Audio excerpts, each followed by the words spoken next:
वर्षा की रसोई में आप सभी का स्वागत है।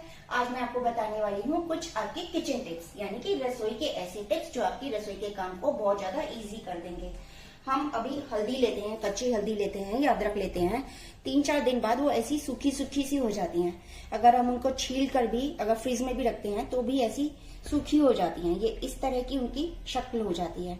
उनको फिर से ताजा बनाने के लिए जब आपकी टोकरी में पड़ी हल्दी और अदरक सूख जाए तो लीजिए, देखिए इतना सा पानी लेना है आपको और उसके अंदर इनको छोड़ दें। ये देखिए मैंने रात को रखी थी अदरक और हल्दी, ये पूरी नहीं डूबे, बस इनका थोड़ा सा एक पार्ट भी डूब जाएगा ना, ये बिल्कुल फ्रेश हो जाएंगी, जैसे अभी अभी आपने खरीदी हैं, बिल्कुल मिट्टी में से निकली, ताजी हो जाएंगी ये। तो इनको इस तरह रखेंगे आप, ये बिल्कुल ताजी रहेंगी। टिप नंबर 2, जब भी आप दूध फाड़ते हैं पनीर बनाने के लिए तो फटे हुए दूध का पानी जो होता है ना, ये पानी कभी भी मत फेंकिए, ये सोना है। इससे जब भी आप आटा लगाएं तो आटा इससे लगाएं, या जब भी आप चावल बनाएं तो इसी पानी से चावल बनाएं। एकदम खिले हुए चावल बनेंगे आपके, बहुत शानदार चावल बनेंगे। और इस आटे से जब आप रोटी बनाएंगे ना तो बहुत ही उम्दा रोटी बनेगी, शानदार रोटी बनेगी। टिप नंबर 3, अगर आपकी किचन में या कहीं पर भी चींटियां हो जाती हैं जो कि बहुत परेशान करती हैं और उससे निपटना मुश्किल हो जाता है, तो सबसे आसान उपाय है बॉडी पाउडर लीजिए और उसे किनारे किनारे छिड़क दीजिए। चींटियां फौरन गायब हो जाएंगी। चाहे तो हल्दी भी छिड़क सकते हैं, लेकिन हल्दी से क्या होता है, पीले पीले निशान आ जाते हैं। तो बॉडी पाउडर बहुत आसान है, किसी भी पंसारी के या किसी केमिस्ट के मिल जाता है, और 10 रुपए का बॉडी पाउडर ले आइए और चींटियों को भगा दीजिए। टिप नंबर 4, हरी मिर्च हम लेते हैं तो बाहर पड़ी हुई इस तरह सूख जाती है, ये बदरंग हो जाती हैं और कैडी हो जाती हैं। इससे बचाने के लिए हमें क्या करना है, जब भी हम मिर्ची खरीदें इसके डंठल तोड़ लीजिए। इस तरह डंठल तोड़ने के बाद आप क्या कीजिए कि हाथ में जरा सा तेल लगाइए, कोई सा भी तेल लगाइए, मैं सरसों का तेल लगा रही हूँ।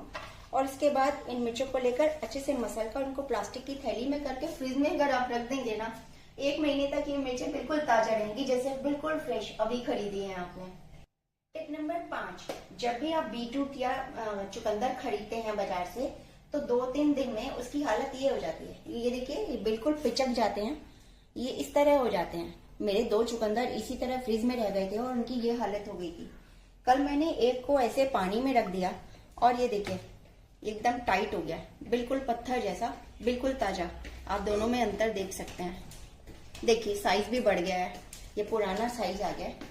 तो इस तरह चुकंदर को अगर आप ताजा रखना चाहते हैं तो इस तरह रखिए पानी में, क्योंकि ये जड़ है, ये स्टेम है, स्वोलन स्टेम होता है, ये रूट्स भी नहीं होती, दीज आर स्वोलन स्टेम्स। इनको ताजा रखने के लिए आप इनको इस तरह पानी में रख दीजिए। टिप नंबर 6, जब भी आप दूध लें तो कभी भी टोन मिल्क ना लें, आप फुल फैट मिल्क लीजिए। उसके बाद उसको बॉईल कीजिए, बॉईल करने के बाद उसको रख दीजिए फ्रिज में। 3-4 घंटे बाद दूध ऐसा हो जाएगा, इसके ऊपर ये फैट जमा हो जाएगा। इसको आप चक्कू की सहायता से ऐसे कर लीजिए, ये देखिए, और इसको यहाँ से बीच में से पकड़िए, फोल्ड करिए। अब इसकी 4 तय करके ये आपका फैट आ गया। ये फैट आप इस डब्बे में रख दीजिए। ये 3-4-5 दिन की मलाई इकट्ठे करते जाइए और ये इकट्ठी हो जाएगी ना जब मलाई, इसको ऐसी डायरेक्ट मोटे तले की कढ़ाई में डालिए, आपका बिल्कुल प्योर घी निकल आएगा, बिल्कुल फ्री में, और ये आपका टोन्ड मिल्क तैयार है। तो बाजार से फुल फैट मिल्क लीजिए, उसी कीमत में आपका घी भी तैयार हो जाएगा। ये देखिए ये घर का घी निकाला हुआ है, इसी मलाई को कढ़ाई में पिघलाकर डायरेक्ट। तो आप ऐसा ही शानदार घी बनाइए दूध से, और टोन दूध का भी मजा लीजिए और फुल फैट दूध का भी मजा लीजिए। टिप नंबर 7, जब भी आप बाजार से पुदीना लेते हैं तो पुदीने की पत्तियां तोड़ लीजिए, जितनी भी आपको चाहिए, और डंडियों को, ये स्टेम्स होती हैं, हर ये जो पार्टिकल होता है ना, ये रूट निकाल लेती हैं। तो इसको, डंडी को आप पानी के बर्तन में रख दीजिए, ग्लास में या कप में रख दीजिए, और इसमें से आप पत्तियां यूज करते रहिए। 5-6 दिन बाद होगा ये कि ये रूट्स ले लेंगी, ये पत्तियां नई रूट्स ले जाएंगी, और इनको मिट्टी में गाड़ देंगे ना आप, तो आपका हफ्ते भर में पूरा गमला मिंट से भर जाएगा, पुदीने से भर जाएगा, आपका खुद का ताजा ऑर्गेनिक पुदीना। तो इस टिप को अपनाइए। टिप नंबर 8, जब भी आप दूध उबालते हैं तो नीचे पतीले में दूध थोड़ा सा लग जाता है, या तो सफेद या फिर ब्राउन शेप में आ जाता है। उससे बचने के लिए आप क्या कीजिए, जिस भी बर्तन में आप दूध उबालें पहले उसमें थोड़ा सा पानी डालिए, चाहे तो इस पानी को फेंक सकते हैं, चाहे इसी में ही रहने दीजिए, और उसके बाद अगर आप दूध डालेंगे और दूध को अगर आप उबालेंगे तो दूध किसी भी कीमत पर नीचे लगेगा नहीं। किसी हालत में दूध का पतीला नीचे से लगेगा नहीं। दूध एकदम निकल कर ऐसे आएगा जैसे अभी उबाला हो, बिल्कुल साफ पतीला आएगा आपका। टिप नंबर 9, जब भी आप मसाले रखते हैं जैसे सूखा धनिया या लाल मिर्च, तो उसमें कीड़े पड़ने का, गिरदारी होने का डर रहता है। अभी बरसात वैसे ही आ रही है, तो आप क्या कीजिए कि मसाले के डब्बे में थोड़ी सी लौंग और थोड़ी सी तेज पत्ते डालकर अगर आप रखेंगे, ये देखिए मेरा लाल मिर्च का डब्बा भी खाली होने को है और ये करीब मेरे 9 महीने से चल रहा है। इतना लाल मिर्च मेरा 1 साल चलता है और अभी तक इसमें कोई भी कीड़े नहीं पड़े हैं, बिल्कुल फ्रेश है मेरी लाल मिर्च। टिप नंबर 10, जब भी आप चावल स्टोर करें तो उसमें कीड़े पड़ने का डर रहता है। फिर उसको छानो, फटको, साफ करो, गिरदारे हो जाती हैं, उसमें कीड़े पड़ जाते हैं, बड़ा दुख होता है। उससे बचने के लिए आप क्या कीजिए, चावलों में लौंग डाल दीजिए।